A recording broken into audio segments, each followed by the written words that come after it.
All right, we are now live. So welcome to Practically Tactical. This is our live show streaming to you on YouTube, but you can catch all of our shows on iTunes in a podcast format. In case you guys forgot how that works there, we've been kind of off for a while, but we are now back. So for all you guys out there listening on YouTube and watching, we are covering SHOT Show. So if you guys have any questions about products, companies, something that happened at SHOT Show you're curious about, throw them in the chat or the Google Q&A app, and we'll answer those during our dedicated Q&A segments. Also, please be sure to click like and share on the video, as really helps spread the word around YouTube. Also, in the description box below, there's a giveaway and links to all of the people that are on the show right now. So please be sure to go visit their websites, Facebook pages, all their social media, and support them big time. I really appreciate it.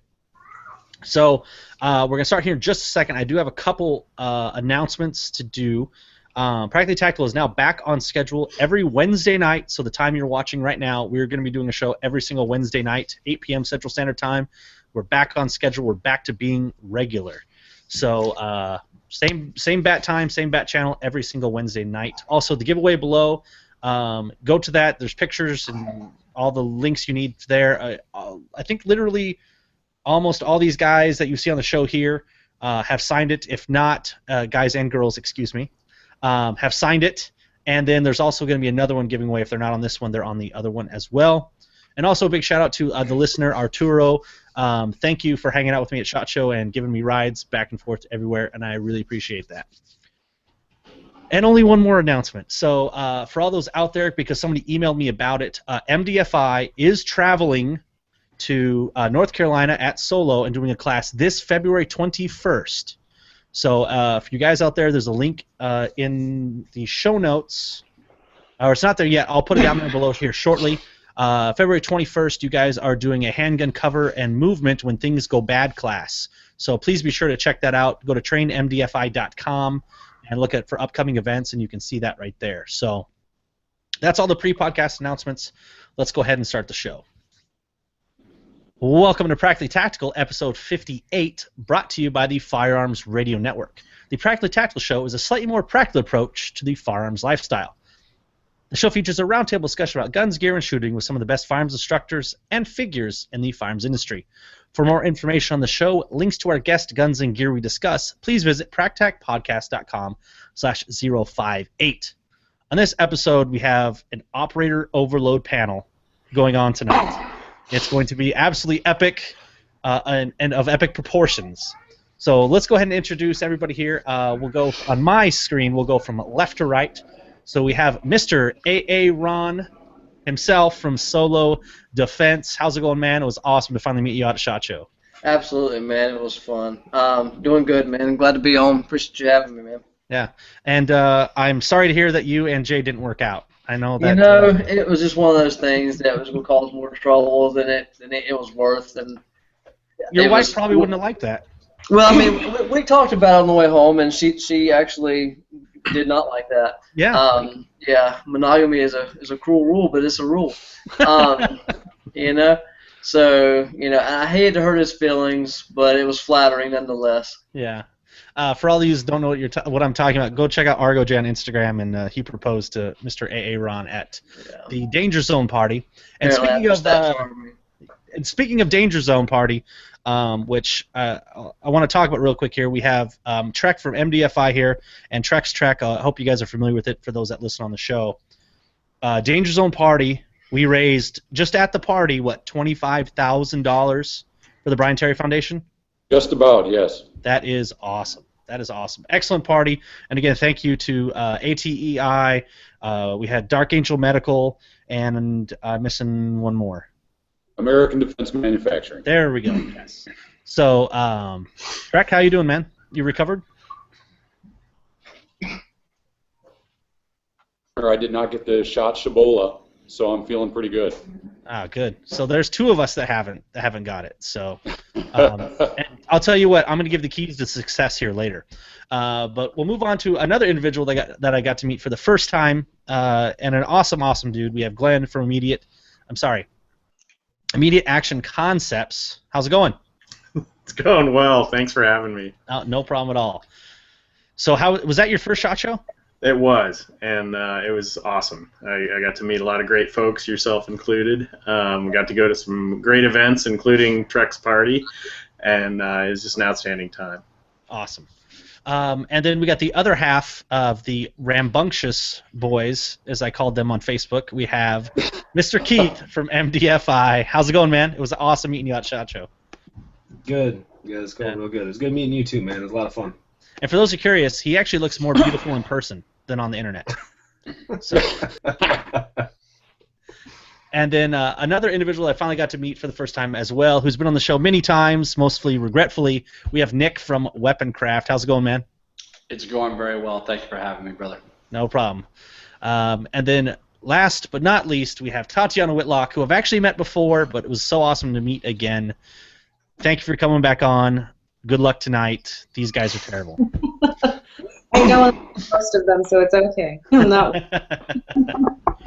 All right, well, I'm going to move us on to our first segment here on the Operators Report. For those that aren't familiar with the Operators Report, we kind of talk about a few news stories. We're only going to do a couple quick ones here, but it's something that I kind of want to get the feedback here from a firearms standpoint, a firearms trainer standpoint, as well, home defense kind of thing. So obviously there's been this whole flip-flop of the SIG brace and from the ATF, and it is, it's not, it is, it's not. But something I want to talk about is the story from truthaboutguns.com that was published February 1st was California man is charged with owning an SBR for a pistol brace-equipped AR-15. There's a little more to the story. It ended up being 3 guys. One had that firearm on a home invasion, was caught subsequently with it, and was now charged with this. So there might be a little more to it now with, there was a home invasion aspect. But I kind of wanted to get, I'll throw it to you here, Keith, first, of this pistol, legal, not legal, your kind of thoughts on this of what's going on, and what are you guys as a firearms instruction point telling people now?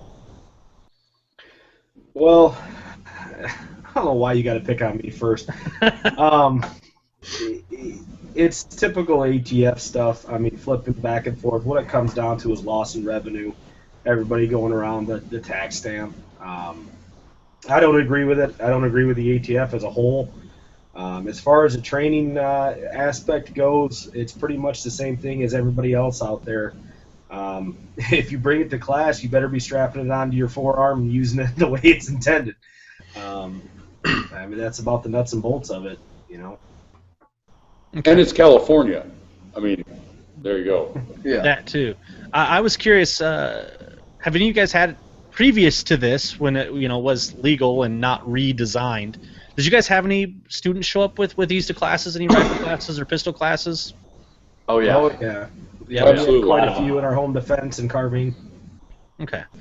I was just curious there. Nick, I'm assuming you're probably, and Aaron too, are you guys telling just a no-go right now with these? I am telling people that I am a firearms instructor. I am not a lawyer. I am not going to interpret the law. I really don't get in. I try to not get into the ATF debate for fear of one, looking ignorant. I'm not sure. I don't know. I don't know that the ATF really knows how they feel about it. So I think it's kind of a judgment call that you have to make on your own. You need to read the law and interpret it, because at the end of the day, if you're using a SIG brace, well, you can't, and you get caught or whatever, it turns out to be bad. The defense of, well, Nick Smith told me it was okay, that's not going to work for you. So you have to make that decision for yourself. Okay. One thing that I'm curious about here, I'm going to move on to their story. So if shouldering it redesigns it, if you put it back on your arm and shoot it, does that redesign it? I'm just throwing that out there. They don't know. Yeah. That undoes whatever whatever law you just broke, you just unbroke it by putting it back on your arm. So you're I'm good. going to come up with a new piece for the SIG brace that goes between the SIG brace and your shoulder. That way you never break the law. Because the SIG brace is just going onto the buffer that goes onto your shoulder. No need to redesign anything. Right? Yeah. You can't triple stamp a double stamp. That's literally about what we're at right now. Can I do it now if it's here rather than here? I mean, that's what we're talking about. Yeah. So. One other thing I want to talk about here, because this is absolutely insane, is from the Washington Post, is Ferguson, Missouri police begin testing a new, less lethal attachment for guns. I'm going to describe this for our podcast listeners. So if you imagine Marvin the Martian's little ray gun and has that orange anal probe-looking device on the end, imagine that on the end of a Glock, and you shoot it, and it catches the bullet, and a plastic ball then travels with the bullet into the target. That is what this is. We were talking about it before the show, and I had to throw this in. Nick, being a former police officer, Keith, I think you used to do some. Were you an MP as well, MP? Keith, or am I making that up? I didn't get a word you said. Or I'm sorry, Trek. Were you an MP in the military? Correct. Okay. Would you guys ever see this being used as, okay, you need to use your gun, but make it less lethal, so you're going to pull out your gun, put something on it, and then shoot it? Is that insane?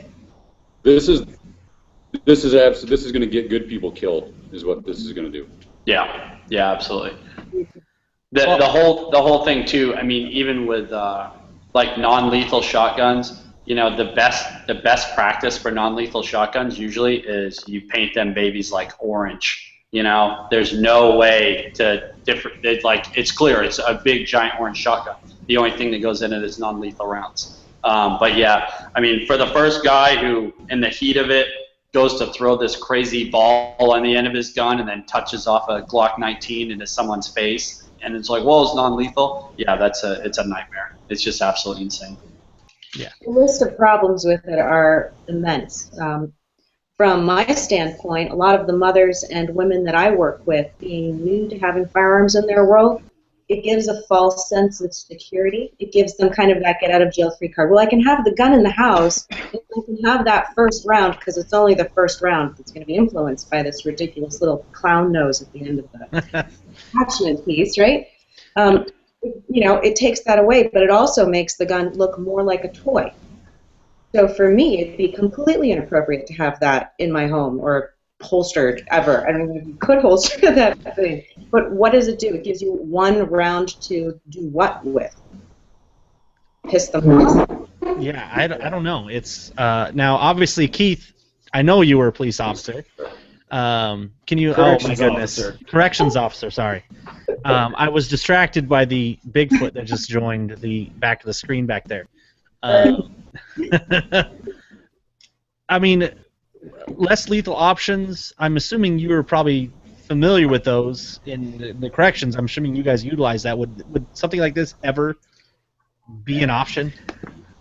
If I was forced to have to carry and or possibly implement or expected to implement something like this, I would quit. Hands down, there's no way that I would implement, between trying in the heat of the moment while adrenaline's going to attach something straight in front of the muzzle of a loaded firearm, and on top of that, shooting that with a live round behind it towards somebody under the guise of being less lethal.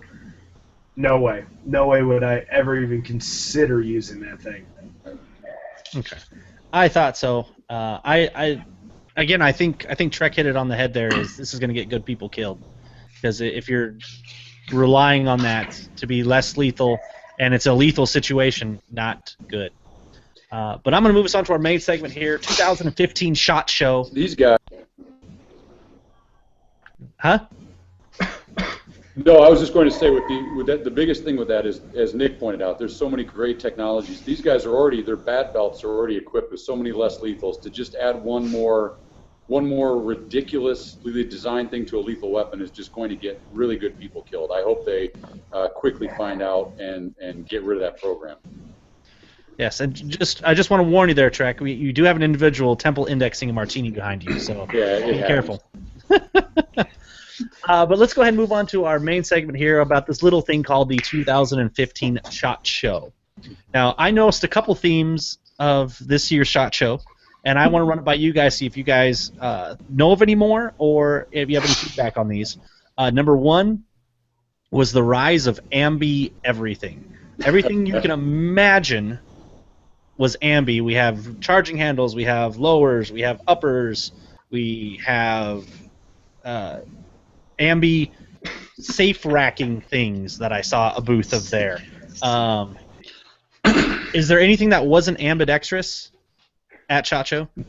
No, actually, I personally am ecstatic for the ambidextrous Magpul PMags that are coming out. Those are going to be the new hotness. It's going to be awesome. By the way, I got to mention too that for those out there listening and watching, Keith just started up his own media company, so you got to go check that out. So. Yes, it's Meyer Lance Fedia. I really think it's going to take off. I mean, I'm actually bringing on as an adjunct photographer a little-known guy named Matt Stagliano. Kind of show him the ropes. Hopefully we can mold him into a decent, photographer. So we're really excited about that. Well, another thing that I noticed was precision bolt guns got some serious love. Obviously Magpul came out with their 700 series. Mega Arms, along with Killer Innovations, did a chassis. There's another one that was released that I can't remember off the top of my head. It looks like bolt guns, which is good for me because I'm getting into them now. But it looks like bolt guns got some serious love, and I think that. For me, I think that's really good. Nick, I know you do some precision stuff, right? Yeah, that was kind of my background in the Marine Corps. I ran a DM schoolhouse, and so I'm excited to see that. I think the mysticism is definitely getting lost on the precision community. I think Todd Hodnett did a really good job in that video they did with Magpul. They stressed the fact that it doesn't have to be ridiculously hard. The math isn't that crazy. It's just kind of understanding really good fundamentals. On a square range at 25 yards and in, you can get away with a lot of bad habits and not see it on the target. At 600, 700, take it back to $1,000. Yeah, if you can't shoot, you're not going to be able to hit anything. So I like that. I think it will kind of translate into shooters being better all around. It'll improve your pistol shooting. It'll improve your rifle shooting. Close in, just because you have to pay attention to the fundamentals. So I'm excited about that. I think it's going to be a good thing for the community. Okay. I don't know if did anybody else see any more precision bolt gun stuff that came out that I didn't see. I'm not terribly into that market yet, so that'd be a no. All right. The last theme would be Magpul. Magpul. Everything. Obviously, they killed it this year. I would say the amount of products they did, how they did it, was absolutely amazing. I only got to swing by their booth a little bit. I didn't get to because there was 8 million people there. But I think Magpul pretty much dominated the SHOT Show. Any other companies that anybody else saw that just kind of dominated SHOT Show? I think you're right. I think Magpul did a really good job. Stagliano wrote a really good article about that, about how they went about it, and they kind of slow bled it. And it's like every couple of days you found out, oh, Magpul did that too, and so yeah, they definitely owned it. I know you're joking, Glenn. Yeah, Jesse James Firearms, I don't think stole the show there. But we'll find out if they do the silencer DB test. They've already backed out. Yeah. But you guys see any other themes? Anything else that I missed on my kind of things that I kind of saw as the main themes? I did notice a little bit less of the. There wasn't like 8 million, Chinese, Asian AR companies. I think there's only about 5 million this go round, so I noticed that was a little bit less. I think that's about it. Seemed like there was a lot of airsoft, but I've never been before, so. There's a lot of airsoft there. There is paintball as well, but that's what I noticed. But we'll move on to kind of talk about maybe a few things that I learned, that all of us learned at SHOT Show. And I'm going to go with Tatiana here first. If you want to throw one out there, then I'll just kind of go along the line here. So, Tatiana, what was one of the things you learned this year at the 2015 SHOT Show? Oh, boy. Well, there was a significant lack of gun bunnies and booth bunnies compared to the past 2 years that I've been there. They seem to be a little classier, the ones that were there overall, so that was appreciated. with the lack of gun bunnies came an increase in glitter and glitz and pink stuff everywhere. It was like, really, can we put pink on anything else? Bedazzled ear pro. I mean, it just didn't stop. So it kind of struck me that, with the women's side of the house growing and people trying to respond with products to appeal to women, that at SHOT Show at least, gun bunnies are to guys at SHOT Show what the pink and glittery, glitzy stuff is to the women that are there. And it would draw them in like, moths to a flame. And then you take a look at the product and realize it wasn't really a good product. Certainly wasn't a great product, just because you drenched it in shiny stuff. But, same thing goes for the booth bunnies. They're there to compensate sometimes for the lack of what the product has to offer. So that was an interesting observation on my part. That and the media room, if you're going to go anywhere near that thing, you better be prepared.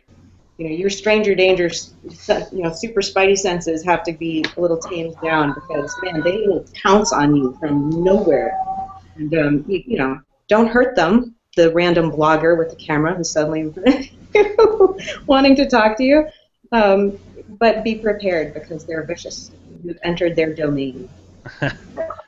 I'm going to jump on that there, just jumping on that, because what I noticed was you could get a media badge for just having an Instagram account. Like, that was it. So, like, reposters, so, like, people that don't even do their original content, that just take other people's content and repost it, had media badges at SHOT Show. As someone who tries to at least do some sort of media, probably terribly in the firearms industry, I don't know. I was like, wow, I should just repost other, is Meyer Lance Fedia hiring? You guys need an Instagram reposter? Yeah, we actually are specializing in reposts. That's kind of the market we're going for, is just reposting everything else from everybody else. It's gonna work. It's gonna be very successful.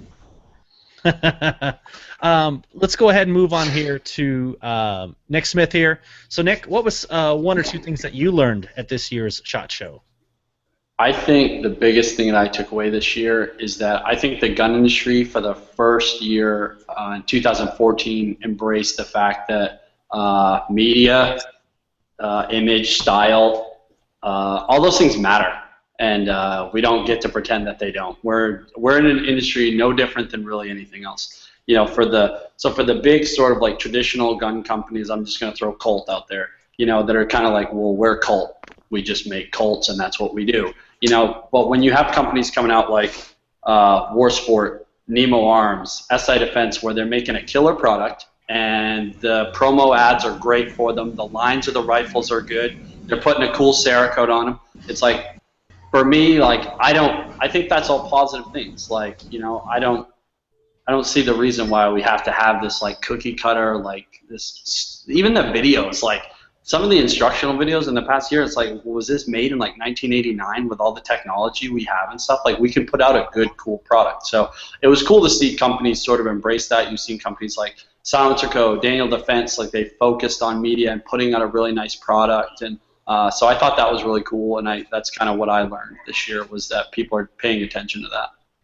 I am instantly regretting not going by the Silencer Co. booth, because I heard, and the pictures I saw were amazing for what I saw on there. I don't know, did you guys go to the booth and check it out? Very cool. But let's go ahead and move on to, let's see here. Keith, what is one or two things that you learned at this year's SHOT Show? The first thing that I learned is, even though you go with no responsibilities or having to be anywhere or do anything in particular, you still become very, very busy. That surprised me. And the second thing that I learned is swimming around on full auto during the ATAC range day was not the funnest thing I've ever experienced. A squib round? That's about it. Yeah, I blew up a battle gun.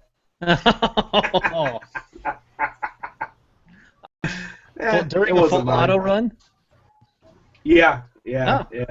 I'm sure they didn't want the gun. It was interesting.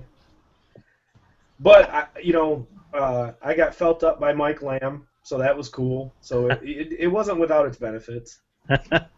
I did finally get to meet Mike Lamb at the Battle Comp party. at the very end of his time there, which you know what, I probably can't even tell that story, so we'll just skip that story. But let's move on to Glenn here. So Glenn, obviously it was your first SHOT Show. What was one or two things you learned from this year's SHOT Show?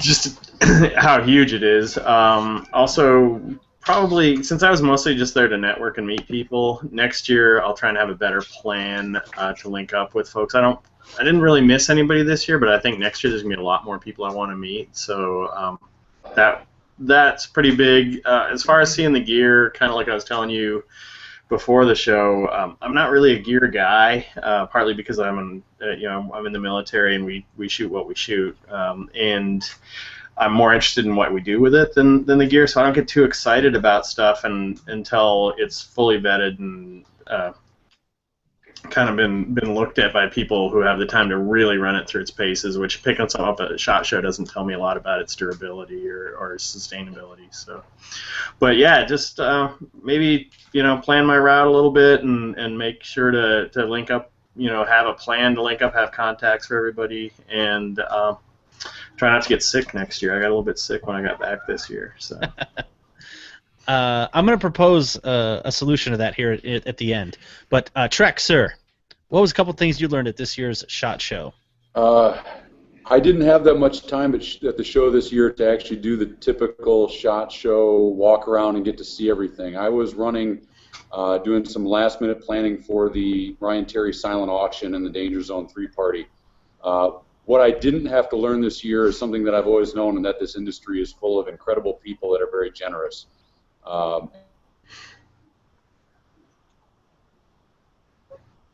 So old friends, got to meet a lot of new friends, but the generosity that I saw from so many people. I got to call out Battle Comp, Alan and John, Nikki from Centurion Arms. On top of the auction that we did, they raised over $8,000 in conjunction with the Border Patrol rifle that they did. The amount of people that were coming up to me saying, "Hey, do you have room in the auction? I know it's last." They didn't ask for a tax donation slip. They just gave it out of the goodness of their heart. That was what I really got to take away from SHOT Show, was an incredibly successful end in raising now over $50,000 to Brian Terry Foundation. And so many of the folks here on the panel helped me out with that. I can't thank them enough. Well, I can tell you, I'm sure I can speak for all of us here that what you're doing is awesome, and we know that hell or high water you're going to hit that $100,000. So we appreciate everything you do to that track. Danger Zone 4 is already in the planning stages.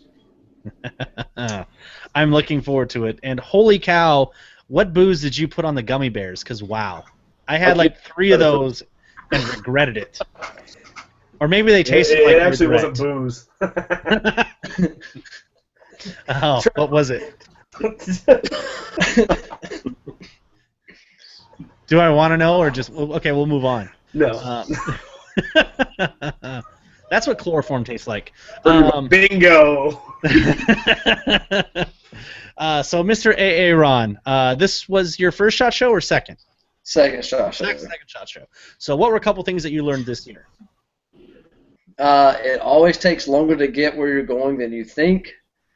No matter what time of day it is, there are going to be lines for the cabs, and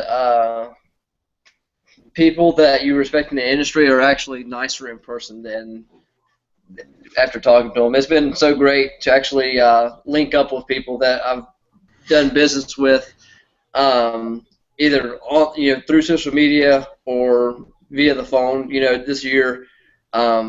And actually getting to meet some guys and talk shop, it was awesome. I had a great time and really enjoyed it. And luckily, being the second year, it wasn't quite so overwhelming, and was able to kind of focus and get things done rather than get lost in the maze of what is SHOT Show. Well, I'm going to throw in one more thing here. This was my second SHOT Show, and I can tell you the kindness and generosity, what Trek was talking about there, of the firearms industry and people being so friendly and so welcoming and so willing to help other people, that SHOT Show, I think, in my opinion, while the gear and the guns are awesome to look at and take pictures of and discuss and talk about, like on this show, what makes SHOT Show is the people that go there, the people that want to connect and help each other. That's what really SHOT Show is about. I think what I learned from last year compared to this year, of actually this year taking time to talk to people and meet with people and make connections, is the people who go to SHOT make SHOT Show. All the companies can bring all their guns and the gear and all that type of stuff, but the people that attend SHOT Show is really what makes it such a unique event. So I think that's the best part about it. But yeah. So let's. I think it depends on what side you're actually on too. With us being on, I've had buyers, gun shop owners, stuff like that they've gone, and like there's so many different sides to this industry that's so tight knit in itself, but yet so vast, And I've had some friends there that are gear buyers. They actually set up shop and just being able to see the different sides of the industry that we kind of like zone out as people that are in the training side of it, or it's just, I don't know, it's always an awesome experience. The second year was even more fun than the first. Yeah. So. Well, and of course, I say that, but then let's immediately jump into gear and talk about all the cool stuff that we saw at SHOT Show. So, Tatiana, I'll start with you here first. What was one product that you saw that you were excited about or really liked? Well, there were a couple, but I think the one that I'm most excited about is one that should be arriving anytime soon, which is the Midwest Industries lightweight M-Lock AR. It has accomplished what I've been trying to accomplish with my own builds for quite a while, and it pulls it off in an out-of-the-box product. So I'm really looking forward to beating it up on the range and seeing how it holds up. And from everyone I've heard that has spent time with it, they've been quite pleased. Stripped down and naked, it's 5.8 pounds. When you put all the bells and whistles and all your toys on it, you're still about 7. So for a lot of the ladies that I work with, it takes a lot of the intimidation away until they kind of bulk up and get the muscle to support and run a gun for an extended period of time. So it gains that level of confidence out of the gate, which is encouraging and gets them to that second and third and fourth class. So I think it's going to be a fantastic product, especially for the people that I work with. Okay, awesome. And they're a Wisconsin company, so yeah. Great. But Mr. Nick Smith from Weaponcraft, what was one product you were excited about? I guess it's genuine because I really do feel this way. I mean, I'm working with them now, but Warsport came out with a GPRE, which I'm really excited about. I ran the LVOA last year. I really like that gun. It's a super accurate gun, but it's a very heavy gun. So they came out with the GPRE. They skeletonized the rail. The rail itself is backed off the barrel, so you can spin the brake off, put up whatever brake you want. You can run it suppressed.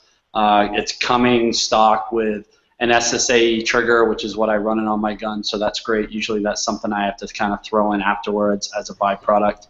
They went with Magpul's new MBUS sights, the metal ones, which are a huge improvement over the plastic ones that we've kind of been stuck with over the last 4 years, 5 years or so. So that's a gun I'm really excited about coming out this year. They've got a few different variants, so that would probably be one of the things I thought was the most cool. Okay. Mr. Keith, what was one product that you were excited about? One product. And this just shows who I am. I mean, ARs are ARs. Every company makes them. They all, for the most part, work. So whatever. Smith Optics is coming out with a new transition ballistic lens that I got to play with, and I just think it's really awesome. I mean, from somebody that's always switching lenses out, it's pretty cool. The way they designed it, the way it's manufactured, it's pretty sweet. I mean, that's probably. I'm a nerd. Whatever. You're just worried safety about glasses. Woo! You're just worried about looking good. You can admit it. Dude, come on. I don't have to worry about looking good. Come on, You do have a beard. You do have a beard. That's it. That's half the battle. Now, Glenn, you said you weren't a gear guy, but what was one product that you saw that you had to get at least a little excited about?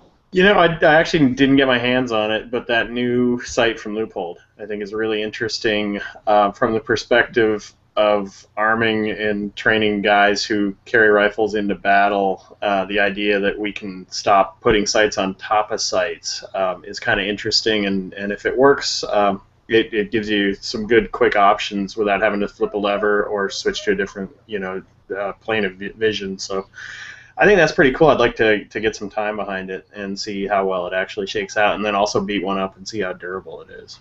That's the Loophole, Evo? I was trying to look it up just now, and I couldn't find it. I didn't get a chance to look at it either, but it looked really, really interesting. But Trek, sir, what is one thing that you got? I know you didn't have a whole lot of time, but did you see one product that you got? At least one product you got excited about? No, but I'm gonna throw a trend out there, and Tatiana and Nick have already hit on it, and that is lightweight. The Midwest Industries lightweight gun. Steve, the Yeti, who was just harassing me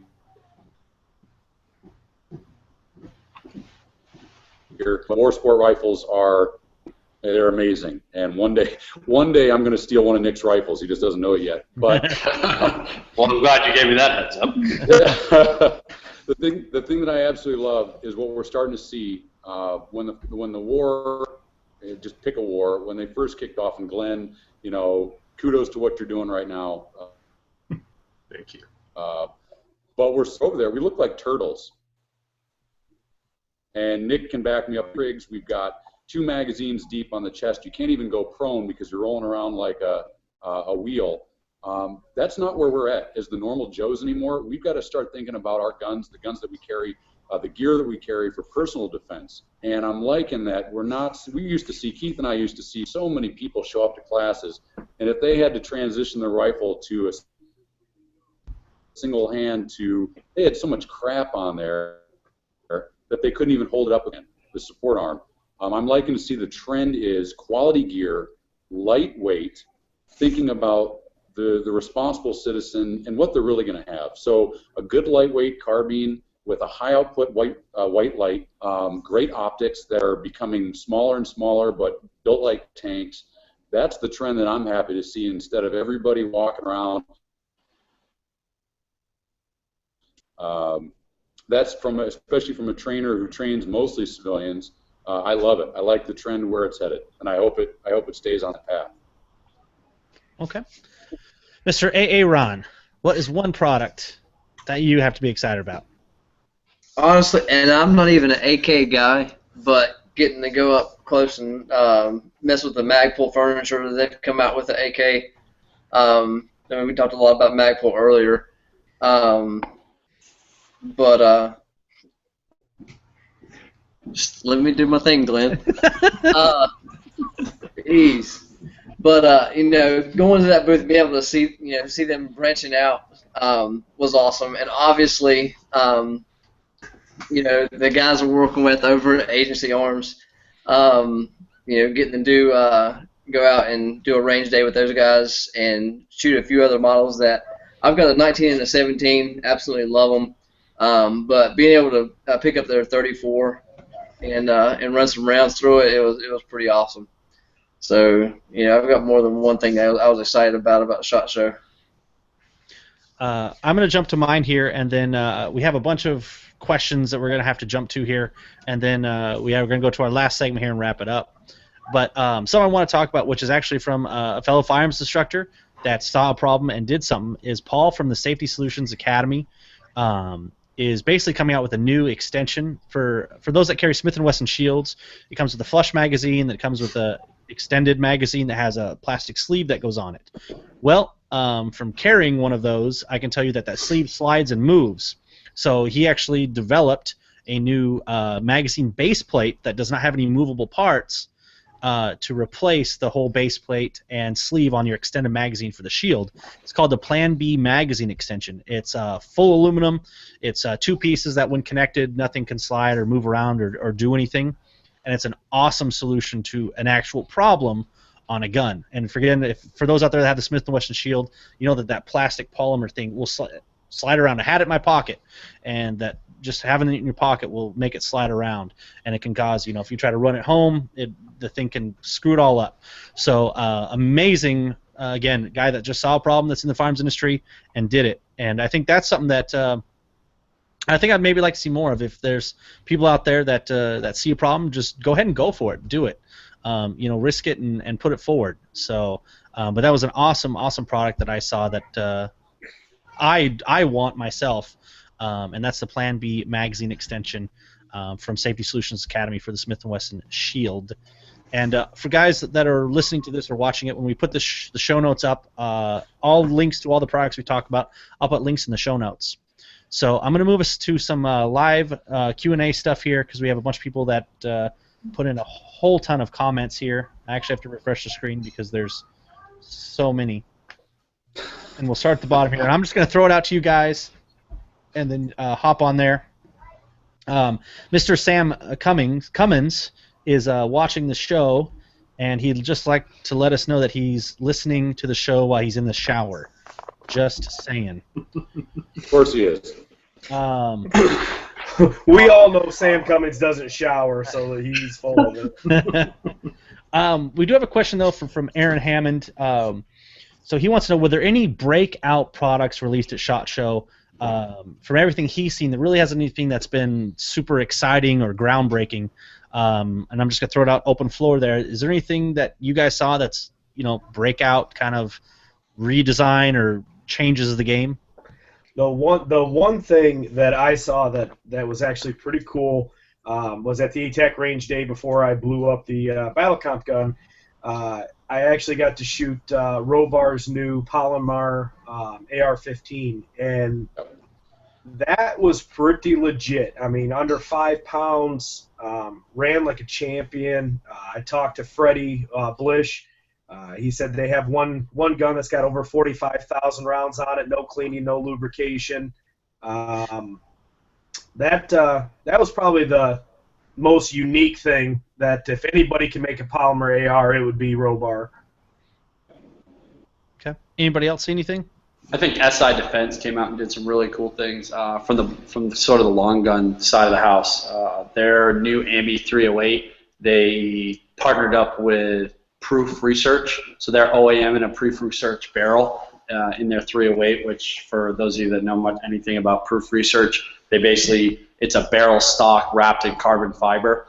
They've done a ton of testing on it, so it's a really good system, and you're talking about 60% weight reduction on a pretty heavy barrel already. And they also came out with, they're not the first to do it because Nemo did it, but the full Ambi 300 Win Mag and a gas gun, which is just, a couple of years ago, people would have told you you're crazy to put 300 Win Mag in a gas gun. So I thought those were both like really, really cool products. I'm excited to see what SI Defense does this year. Okay. Tatiana, did the ladies plate carrier come out yet? Did that happen at SHOT Show this year or no? Apparently Cry has one, but I kept missing my contact there to get in there and take a look at it. Of course, it's a Cry plate carrier, so I'm going to have to sell a kidney to get it. But I hear that it's pretty decent. So Okay. I'm looking forward to getting a peek at that, hopefully sometime in the next month or so. Okay. Anybody else? Keith already volunteered a kidney for you for that plate carrier. Keith, I mean, God gave you two, right? So. right. Don't be selfish. You're muted, Keith. Keith, you're muted. It's probably good. Yeah. I mean, I love you, Tatiana. That's what I was saying when I was muted. We do have, actually, your junior assistant photographer here, Keith, made a comment. Matthew Stagliano. Tell Keith the proper term is photochromic lens from Smith. Any Fedia guy should know that. Well, Matt Stagliano, you're fired. So good luck on your own.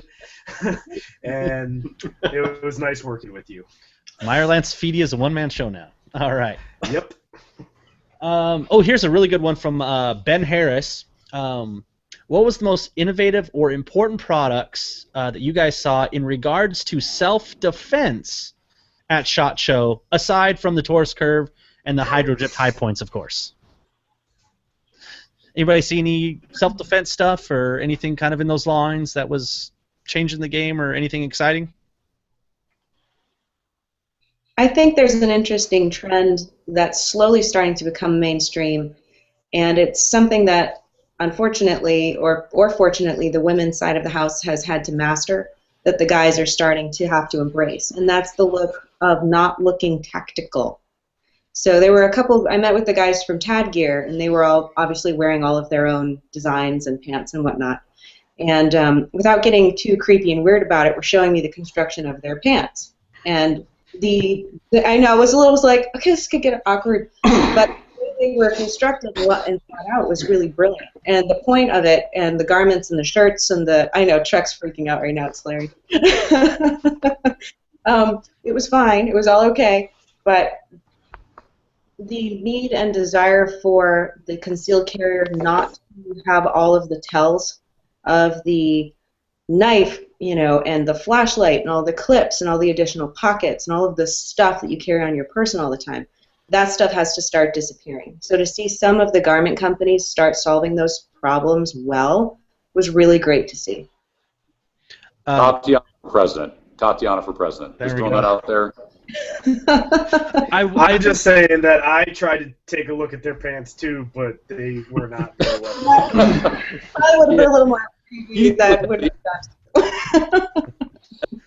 I will throw this out too, and I don't. It could have just me where I was at, but last year I remember everybody wearing 511 pants. I necessarily did not notice as many people wearing 511 pants this year. Maybe people are toning it down a little bit. Maybe just getting, hey, you know what? They were actually wearing multicam, and you just couldn't see them. Oh, that's it. God, there was across from the Fail Zero booth, because I run their bolts and they're great. Across from them, though, I don't even know what the company did, but there was some guy that ran the booth. Obviously not military. I could be wrong on that, because he was like 5'2". All cryptic, like everything you could wear was cryptic. I'm assuming his underwear were too, and it was rather hilarious. But here's one that's throwing some. Hawaii Volcano Squad is throwing out. Alexander Arms has a new Lapua rifle coming out. An IWI has a Lapua, but not until 2016. I don't know if any of that's anyone's wheelhouse on there. Yeah, it's interesting to see. I mean, it kind of goes back to the whole, the long-range game. The bolt guns are getting more popular. The Magnum calibers. I mean, for me, I know Tatiana, same boat. I mean, if you're in Maine or you're really on the East Coast, there's not much need for a Lapua, because we just don't. Our geographic layout doesn't really lay into that. But if you're out west, I mean, you can shoot 338 a long, long way. So I think it just depends. If you're out in Montana or some of those places, it could be a good option. Okay. And before we end the show here, Tatiana, there's actually a person that wants the link to the gear you talked about specifically, because he says, "I'm not a copper soldier and I don't want to look like one. I just want to wear good clothes." Yeah. Check out Tad Gear, triple out design. There we go. I think that wrapped up most of the comments here, so we're going to move on to a little SHOT Show rapid fire, and then we're going to have a little contest for our contestants on the panel. That if they guess the number, it has to be dead on exactly, they will win this mil-spec AR bolt. So here's what we got here. We have this little bowl here. I made my children, all 15 of them, select some random companies, booths that were at SHOT Show.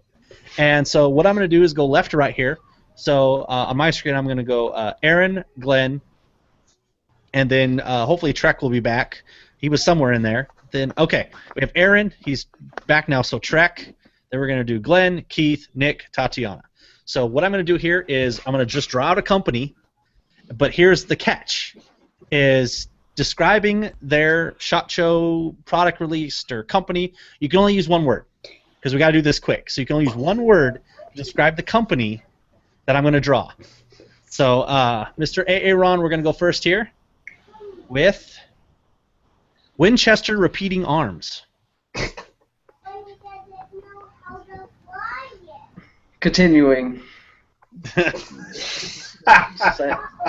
Same stuff as last year. Yeah. Trek Bushmaster. Huh? One word to describe Bushmaster at SHOT Show. Snake.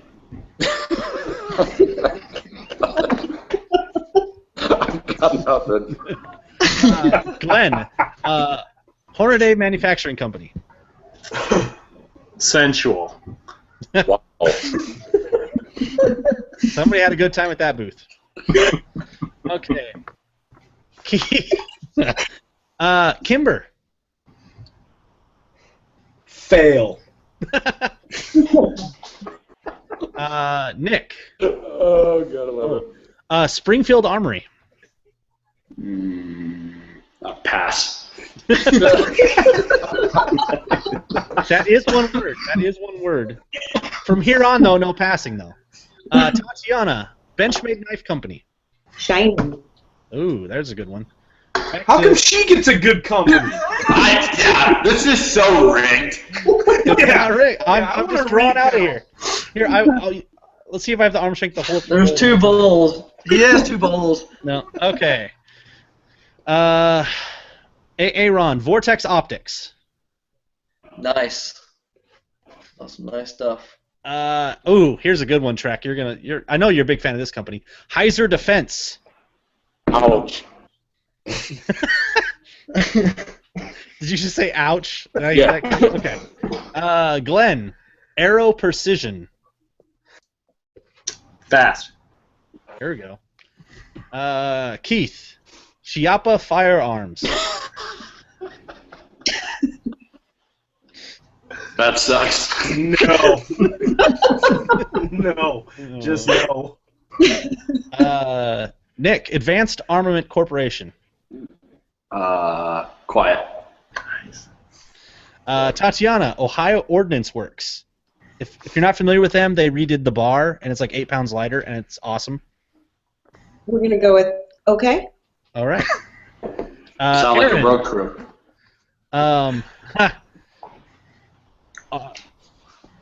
Agency arms. Yeah. Armchair Tactical. I believe I thought it was armchair and thought it would be funny, and I just realized it doesn't say armchair. Way to go. He just said you a dick. Keith gets Tapco. Trek.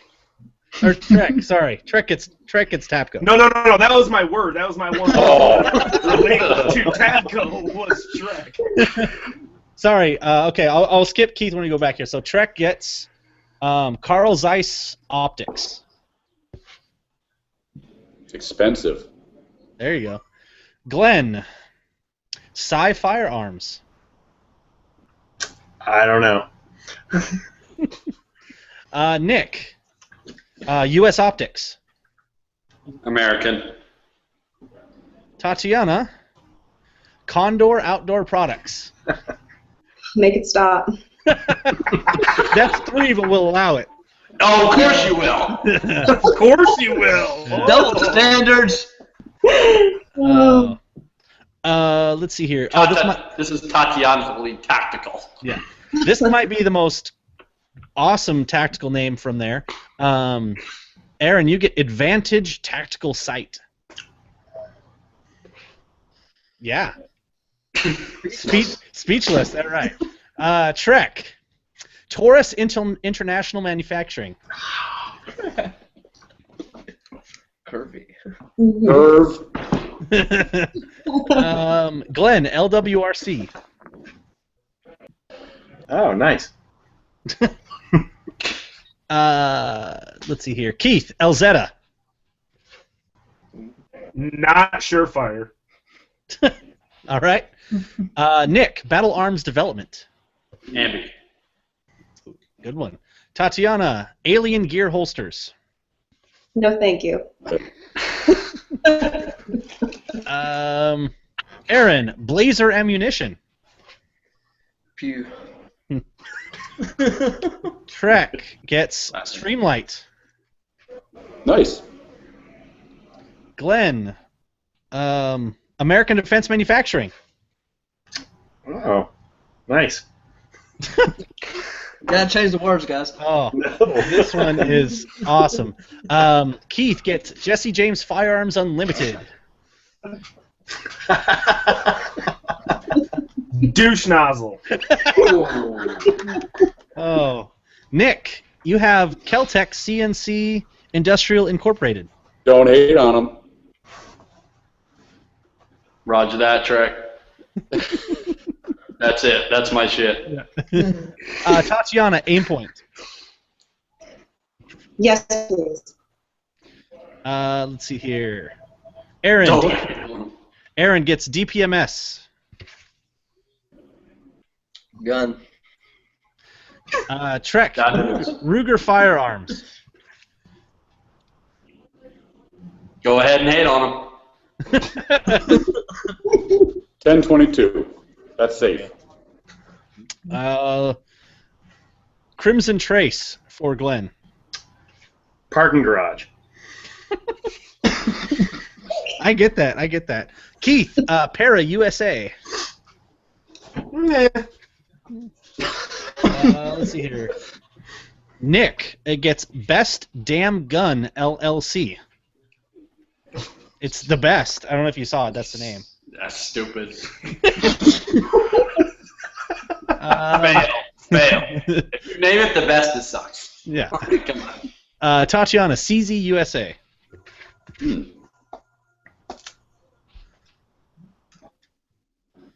Oh. That's the first answer you said. Yeah. They're pretty. Oh, yeah, it sucks when you don't get a good high-quality company, huh? Oh.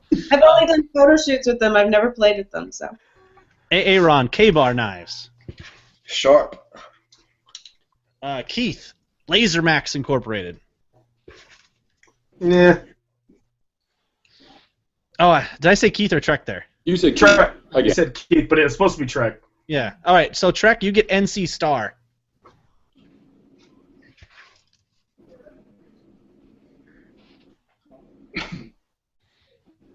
China? Glenn, Barnes Bullets. Fast. All right, Nick, Browning Bed and Bath. That was actually a legit company that was at SHOT Show. Gimmick. There we go. Tatiana, another real one. Lou's Police Supply. Wow. Garage company? I don't know what that is. Why did you include these companies? You know we have no idea who they are. Maybe you did. I don't know. Some You're- people. You thought we knew about Lou's Garage Incorporated. you are full of shit, sir. Aaron, Trigicon. Magnified. Trek, AmericanSnipers.org. Awesome. Mm-hmm. Glenn, G2 Research, Rip Ammo. No thanks. Keith, Caracal. I quit. This sucks. Nick Smith, CMC Triggers. Great, fantastic. Tatiana, Federal Bureau of Investigation. Really? No.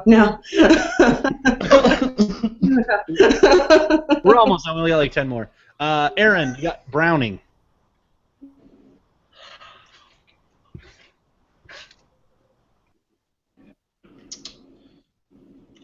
Standard. Awesome.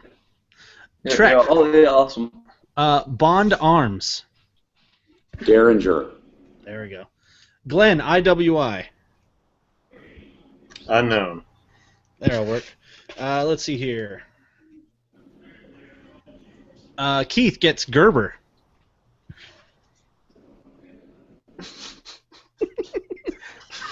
You have the best look of draw ever. Not multitasker. Nick, Blackhawk. Overrated. That's a good one. Yeah, Tatiana. They're overrated. Burris Company. Okay. Aaron, Glock. Runs. Trek, Griffin Armament.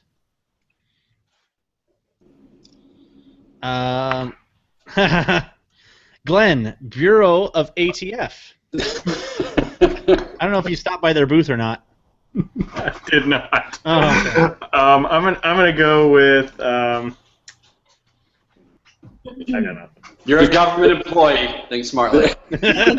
Smartly. Keith, you know what, Keith? You got a good quality company here finally. Benelli USA. It's expensive. Let's see here. Nick, Mega Arms. Awesome. Tatiana, Beretta USA. Yes, please. And we got 5 more. Armalite, Aaron. Oh yeah. That's a blank piece of paper. Keith, Troy. Quality. Oh, sorry. Trek, Frog Lube.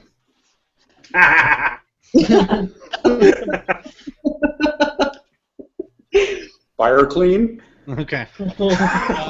Mrs. Lasky. Nick, Arcteryx. Expensive. And last but not least, we already did that one. So we are done. There we go. We pretty much covered all the companies there. So here is the $1 million question. So I'm going to ask for a number after I give you the question, and we got to go right down the line. There's no looking up on phones or anything. And if somebody gets it right, you will win a brand new Bolt. So I'm going to ask the question, then I'm immediately go to Aaron, Trek, Glenn. Put your phone down, Glenn. Keith, Nick, and Tatiana. And if you have to guess it perfectly right. If you get it perfectly right, I will mail you this Bolt in the mail tomorrow. How many companies that had booths at SHOT Show that were exhibitors had the word tactical in their name? Aaron. Oh, God. Got to guess, Aaron. Wow. Tick, tick, tick, go. Hey, his guess was wow. 600. Okay. Trek. 1,999. Glenn.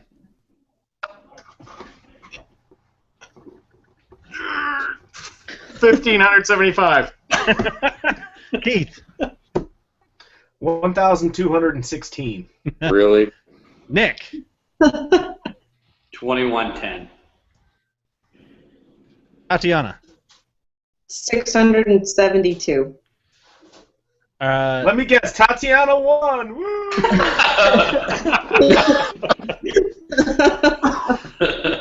I don't have psychic powers. It's That's not what I heard. What's the answer? As long as I just want to double checking here to make sure I have my number correctly here. And you guys aren't going to believe this because I didn't believe it either, and I even put it in an Excel document and double checked it. 54. No shit. Yeah. 54. Times are changing. Yep. Times are changing. I'm disappointed. What is this industry coming to? Yeah. But we're going to wrap More up. cargo pockets. Yeah. More. Less trading. Oh, we need some more G2 RIP ammo. But let's go ahead and wrap it up here. But we're going to go back through and talk about everything that we got coming up here for everybody here. So, Aaron, as we talked about, you have MDF coming down to host a class. What else? Tell us a little bit about that and what else you got going on. Well, I'll let them tell you about that whenever you get to them.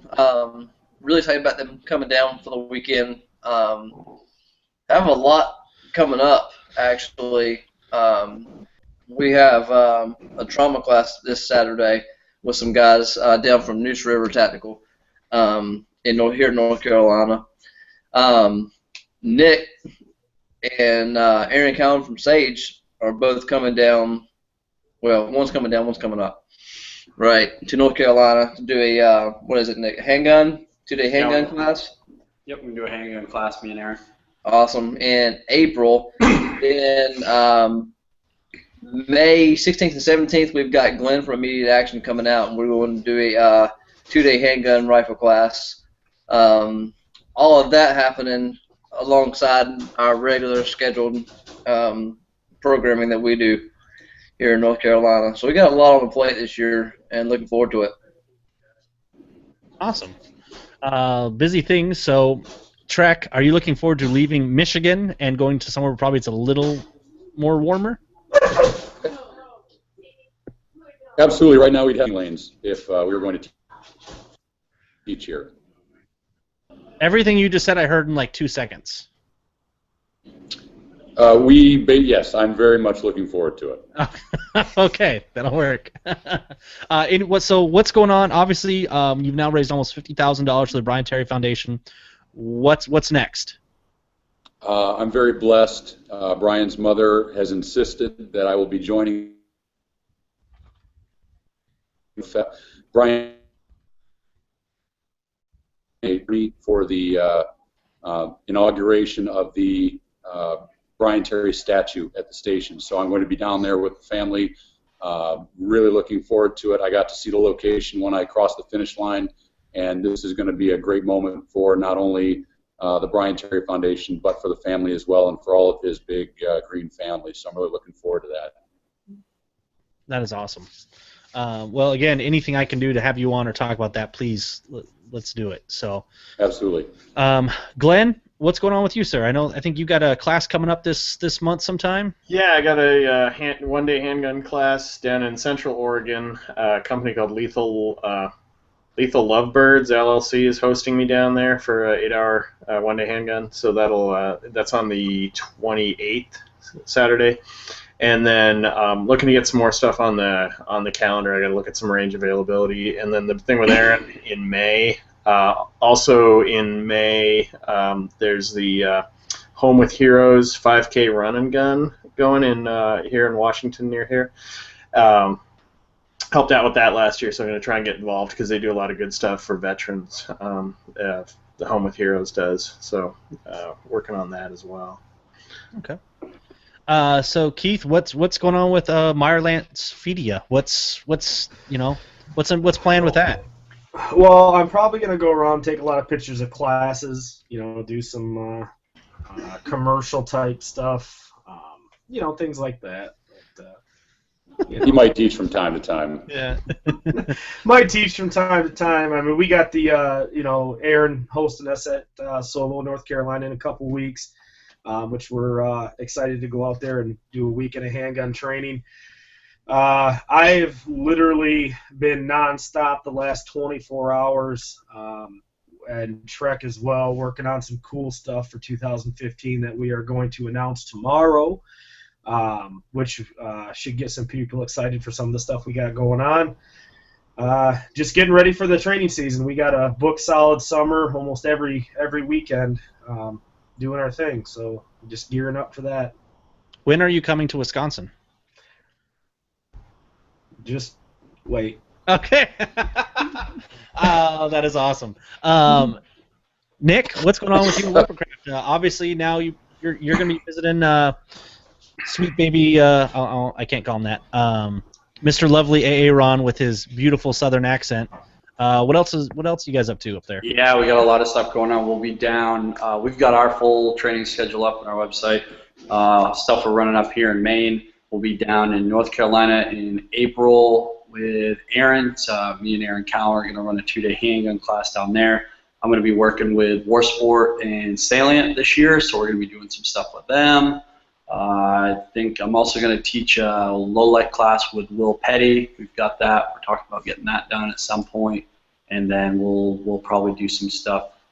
We'll have Costa Ludis up with us again this summer. We always host him up. He'll be up for three different classes. I think he's doing his handgun 2, a carbine 2, and maybe another handgun 1. So yeah, so we got a lot of different things. The big project though that have been working on is 4 Guys Guns members. They did all my media last year. They do a really good job. Basically what we did is we took a lot of my curriculum, got it all on really good high-def video, and made some pretty cool instructional stuff. So if you go over to 4guysguns.com, you can click on the members section and it'll go through and you can kind of check some of the stuff out. But that's a project that we're pretty proud of, and we're trying to get back to the training side of it. I think we're starting to drift way off the path where the actually teaching people is like the last thing we're worried about. Everyone's worried about like sponsorships and photos and being a rock star and all this stuff, and it's kind of, we got to get back to the reason we got into this was to teach people how to do stuff, and because we enjoyed, you know, interacting. So that's kind of what we got going. So looking forward to the year. Okay, awesome. So Tatiana, what are you up to these days? It's going to be a very busy year. I can no longer hide out in Maine. I've had too many requests from women's groups and clubs around the country, so I'm going to be hitting the road for the first time this year to teach instead of just be taught. I'm looking forward to taking a lot of great classes myself, so that continues. That never stops. That just rounds out what you have to offer. So that will be a big piece of 2015. Doing a lot more writing for a couple of publications online and in print, so that's going to be a lot of fun. Looking forward to getting out there and killing more red meat for the freezer this year with Maine Health TV. I did a little bit of that last year and totally fell in love with it. So that's going to be a lot of fun. Get to play with some really great guns in the process, so that's going to be interesting to get some new stuff out in the field and test out some gear in the process and eat stuff that's really good. So that's going to be entertaining because the bloopers and outtakes from me hunting are hilarious. You see me try to pull a 283-pound bear out with a rope, of the woods. It doesn't go so well. It's pretty funny. So that stuff, all that good footage will start hitting in the next couple of months. Well, here, so you're traveling and doing some stuff. Will people be able to find that anywhere or sign up for that anywhere? Or? Yep, that should all be live and online in the next 2 weeks. Okay. At what website should they go to? My website, TatianaWhitlock.com. Okay, there we go. Or just find you in an airport and ask. One or the other, right? Creepy, yeah, but that works. I also need to mention one other thing here. Why we're on the subject here of SHOT Show is I did not know that that Costa walks around so much with the camera. I don't know if you guys noticed that. He really wasn't showing it up. He was just walking around with the camera most of the time. I thought that was really weird. For all those that don't know, with this Meyerland's Fedia stuff, we're talking about Chris Stagliano, who coincidentally looks a lot like Chris Costa, and he had some stuff kind of ripped off of him. And so Mr. Keith here jokingly talked about, well, he's going to start up his own company called Meyerland's Fedia, copying Firelance Media. So that's kind of the joke we've been running along this whole show here. And Matt who's joking? I got the LLC going. I got like 3 Sony Handycams coming. I mean, it's gonna go. Well, I'm looking forward to it, and I may need to apply for a position here shortly. You're hired. No pay. No pay. Can't do it. Sorry. Well, that pretty much pays probably about the same amount of money I make now, so we're go. We're green lighted. So, but we're gonna wrap it up here. For all you guys listening though, and watching on YouTube, please go ahead and check out the Gun and Gear Review podcast on the Firearms Radio Network. I was just on there, and actually we kind of recapped SHOT Show, mainly focused on the bolt action side. So if you're interested in long-range precision stuff or getting into that, we talked a lot about chassis, and then while we're on the show, Ryan did a review on the Magpul PRS stock. So be sure to check that out, and you can also check out all of the shows that are on the Firearms Radio Network as well by visiting firearmsradio.tv/iTunes. Really want your feedback here at Practically Tactical, so please send us any compliments, feedback, guest suggestions to nick@firearmsradio.tv. I need to shout out to RJ Spills with a Z, WV1911, and Chrome556. Thank you very much for your awesome iTunes ratings. For all the listeners out there, if you could give us one as well, we'd appreciate it. Also, please check out the show notes. Find us on Facebook. Check out all these guys that are on our show. I have links to all their social media where you can, and their websites. You can go find out them. And I'm going to start something new here at the end of the show. We did it once before, and I thought it was hilarious. So I'm going to count 1, 2, 3. Then everybody say one word to describe the show all at the same time. All right? 1, 2, 3. Tatiana! That wasn't even planned. That wasn't even planned when that happened. That is hilarious. As always, guys and gals, we thank you for tuning in. We thank you for listening. We greatly appreciate it. And we'll see you next week for another episode of Practically Tactical.